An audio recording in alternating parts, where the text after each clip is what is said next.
কথা বলার মতো অনেক সময় চলে গেছে স্যার। একজন স্যার বললেন যে দাবিটা 6 নম্বরে ছিল, এই দাবিটা কেন 1 নম্বরে আসছে? আপনারা কি এই পাশে একবারও ভাবেননি? শিক্ষার্থীদের নামে চেইন চুরির মামলা, ইঞ্জিনিয়ারিং ইউনিভার্সিটির শিক্ষার্থীদের নামে চেইন চুরির মামলা, পাশাপাশি বহিষ্কার করা হলো, 30 জন আন্দোলনকারীকে বহিষ্কার করা হলো। এই সব কিছু করার পর এখন আর কোনো সুযোগ নেই যে এখানে আমরা নেগোসিয়েশন যেতে পারি। আমরা 32 জন, আমার সম্ভবত আমি যদি ভুল না হয়ে থাকি, বাংলাদেশের ইতিহাসের ছাত্ররা একত্রে অনশনে বসেছে সর্বোচ্চ সংখ্যক একটা মানুষ, একটা ন্যায্য দাবিতে। সেটা হচ্ছে কি, যতক্ষণ আমাদেরকে বিসি অপসারণ করা হচ্ছে আমরা গত 13 তারিখে আমরা ঘোষণা দিয়ে এখানে আসছি। আমরা স্যারদের সবাইকে জানাইছি, আমরা বারবার রিকোয়েস্ট করছি, কিন্তু স্যাররা সেটা আমাদের কর্ণপাত করার নাই বলতে। এই কারণে আমরা ফাইনালি আমাদের কাছে অন্য কোনো পথ না থাকায় আমরা আমাদের স্টুডেন্ট আমার অনশনে বসছি। যে আপনারা শিক্ষার্থীদের কথা ভাবেন, সেই কথা ভেবে থাকলে আমরা বিশ্বাস রাখি আপনারা এখানে বসে আমাদের সাথে আমাদের দাবিকে আরো সামনে নিয়ে যাবেন। ধন্যবাদ স্যার। আসসালামু আলাইকুম। একটা পরিবার, এই পরিবারের সুনাম সুখ্যাতি আমরা যারা এখানে স্টেক হোল্ডার আছি, আমার অফিস আর সেখানে সবসময় দরজা খোলা থাকবে।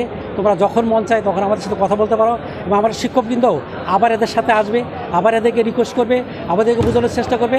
যতক্ষণ পর্যন্ত এটা না বোঝে আমাদের এই প্রসেসটা চলতে থাকবে।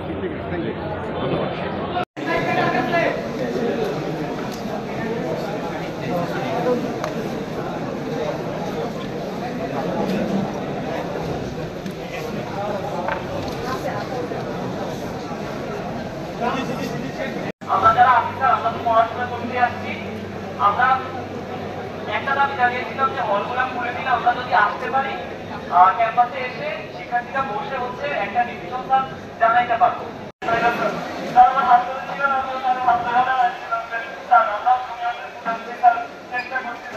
আমি একজন স্যারের সাথে একটু বললাম, তার বলে দেওয়া হলো উনি কিভাবে নিয়োগ পেয়েছেন আমি জানতেন। উনি ওই অনুষ্ঠানে পোস্টিং করলেন।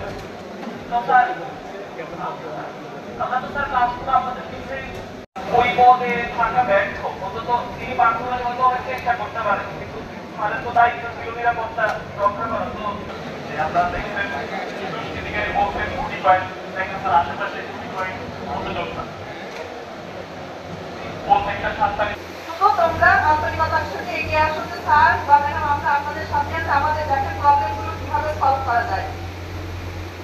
আমার দুটো সন্তান যা সার্কুলার মিস করার পরে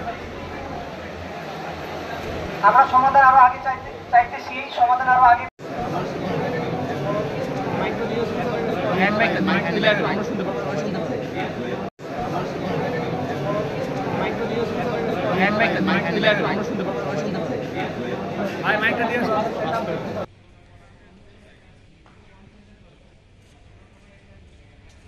ওদের সাথে খোলামেলা অনেক কথাবার্তা বলার জন্য বসছিলাম, ওরাও আসছিল। বর্তমান যে সিচুয়েশন, তা তো ওদের সাথে অনেক কথাবার্তা হয়েছে, ওরাও আন্তরিকতার সাথে আমাদের সাথে অনেক কথাবার্তা বলেছে এবং আরও কথাবার্তা হবে। আমরা আশা করতেছি যে এই সমস্যাটার তাড়াতাড়ি একটা সমাধানের ভিতরে আসবে। ছাত্ররা যেহেতু আমাদের সাথে বসছে, এটা ইঙ্গিত করে যে আশু আমাদের একটা সমস্যা সমাধানের দিকে যাচ্ছে। এদের আরও এখানে কিছু প্রোগ্রাম ছিল, তারা এখনও পুরা আমরা আশ্বস্ত না যে সেই ব্যাপারে ওরা কোন দিকে যাচ্ছে। যে ওদের অনশনের কিছু কথাবার্তা আমরা শুনে আসতেছি, সেটা দুপুর 3টার দিকে ওদের করার কথা। তা আমাদের আলোচনার পরিপ্রেক্ষিতে সেটা এখন কোন দিকে যাবে স্পষ্ট বলা যাচ্ছে না, তবে আমরা আশা করতেছি হয়তো সেটা হবে না। আমি গতকাল ছাত্র কল্যাণ পরিচালক হিসেবে যোগদান করার পরে ওদের সাথে কথা বলেছি, ওরাও খুব অল্প সময়ের ভিতরে আমাদের আহ্বানে সাড়া দিয়েছে এবং আজকেই সকাল 9:30 ওদের আসার কথা ছিল, কাছাকাছি সময় ওরা আসছে এবং লম্বা সময় ওদের সাথেই আমরা এখন এতক্ষণ পর্যন্ত কথা বললাম। ওরা একটু লিমিটেশনের কথা বলেছে যে আমরা সংখ্যায় কম আসছি, আমাদের এই অল্প কয়েকজনের পক্ষে বড় একটা বডির সিদ্ধান্ত দেওয়াটা একটু মুশকিল, তাই বাকিদের সাথে ওরা কিছু কথা বলবে, আমাদের সাথে ওদের যোগাযোগ অব্যাহত রাখবে। আশা করতেছি যে কুয়েটে আবার স্বাভাবিক অবস্থা ফেরত আসবে। এই হলো আমাদের লেটেস্ট সিচুয়েশন। বাকি ছাত্রদের বিভিন্ন বহিষ্কারের কথা হয়তো আপনারা শুনেছেন, এটা সাময়িক একটা বহিষ্কার, এটা বিচারযোগ্য হয়ে সেগুলো পরিবর্তন হওয়ার মতো। ছাত্রদেরকে আমি এটা আশ্বস্ত করেছি যে আমি ছাত্র কল্যাণ পরিচালক হিসাবে প্রশাসনের কাছে তোমাদের পক্ষ হয়ে এই জিনিসটাকে স্থগিত করা যায় কিনা বা স্থগিতমুক্ত করা যায় কিনা, যাতে তারা আপাতত বড় ছাত্র শৃঙ্খলা কমিটির সিদ্ধান্তের আগে এ ধরনের কোনো কিছু তাদের কাছে না পৌঁছে। তো এই ব্যাপারে আমি তাদেরকে আশ্বস্ত করেছি যে আমি এই ব্যাপারে প্রশাসনের সাথে কথা বলতে পারি। এখানে বিচারের সিস্টেম হলো, একটা ছাত্র শৃঙ্খলা কমিটি আছে, তারা ছাত্রদের যদি কোনো দোষ পাওয়া যায় তদন্তের মাধ্যমে তাদেরকে একটা চিঠি দেওয়া হয়, কারণ দর্শানোর চিঠি বলা হয় সেটাকে।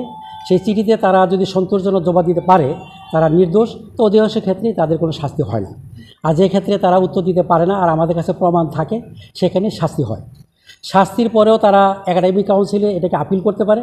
একাডেমিক কাউন্সিল একটা বড় বডি, আমাদের এখানে প্রায় 100 জনের বেশি লোক আছে সেখানে, প্রফেসর, এসোর প্রফেসর, সিনিয়র লোকজন, বাইরের লোকও আছে, অন্যান্য বিশ্ববিদ্যালয়ের কমিটির লোকও আছে, বিশাল বড় একটা বডি। সেখানেও ব্যাপকভাবে এটা নিয়ে আলোচনা হয় যদি তারা আপিল করে।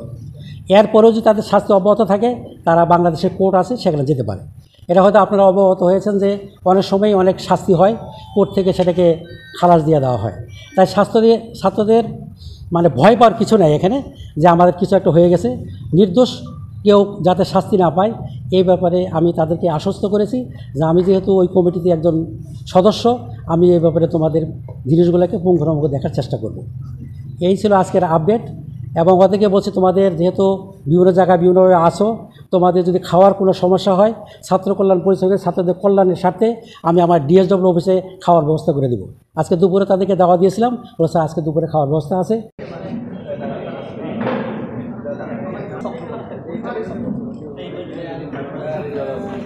নাম, রোল নাম্বার, বয়স এগুলো সরবরাহ করা হচ্ছে। এইটা আপনারা কিভাবে দেখছেন? তাদের এই অভিযোগটা